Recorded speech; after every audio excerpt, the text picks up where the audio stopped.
Hey there, and welcome back. In this video, we're going to take a look at the Point Hotspot and some of the things that you can do with it.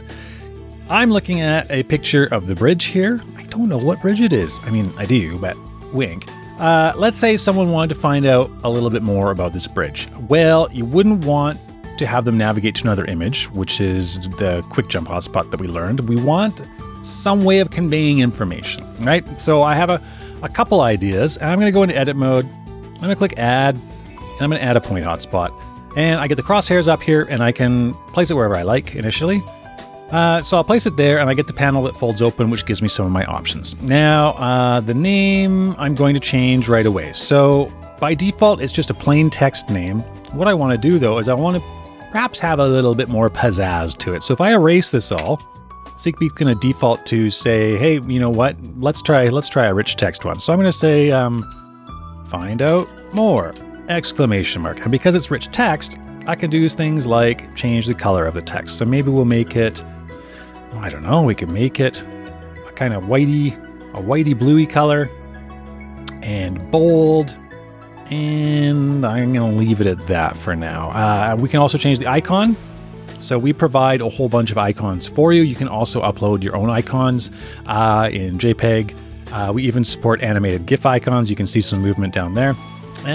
So let's say we want to find out some more information. What would that be? Something, how about a thumbs up? Everybody likes thumbs up. So let's find out some more. Great. Now, here comes the big one. What do we want to happen when someone clicks on this hotspot? So we've defined where the hotspot is. What happens? Well, that is primarily defined by the type of hotspot. So I'm not going to cover all the types of hotspots. Most of them are self-explanatory. We do have plenty of documentation on the types of hotspots as well as other videos on the various types of hotspots. So I kind of gloss over the majority of them. What I'm going to look at right now, though, is I'm going to do an embed hotspot, which is going to let me embed a website or something that's available for public use on the internet. And what I have is the Wikipedia page open for this bridge. So what I'm going to do is I'm going to take that link from Wikipedia and I'll just paste it in here. So what SeekBeak's going to do is it's going to say, you know what, this is a URL. It's going to try and iframe it and it's going to embed it within our content. We also have a couple other options here where we can define the width of the pop-up. But for now, I'm going to say accept and save. And now you'll notice that this is locked to our bridge there. When I click out find out more, hey, I now know that this is the Peace Bridge in Calgary. And I have my full web browser in here embedded in an iframe inside our 360, right? So that's live now on the internet. So we could share this, someone could click this and find out more about the Peace Bridge. So what if we want to do something else? Like maybe we can talk about how this bridge looks like those little finger trap things that you put your fingers in. And so that bridge has come up with, it's kind of got a nickname and it's called the finger trap bridge because it looks like these finger traps. And so what if someone didn't know what finger traps looked like? Well, let's add another point hotspot, shall we? And maybe, well, we can add one. There's a little information panel down here. Maybe we can just add it on top of that information panel. And we'll say, what is a finger trap? Now that's a little bit long. So what I could do is I can go over here and put in a line break. Okay, so now it's on 2 lines. And I'll change the icon again to maybe this chatting one. And I'll show you a couple of our color options. You have color options for everything, really. Hover colors, background colors, text colors, icon colors. We can change the icon color and you can see in real time here as we adjust the colors. This is why I am not a designer. So we're going to select that and maybe we'll change the background color to something that doesn't look as terrible. There we are, dark blue. Let's do that. Okay.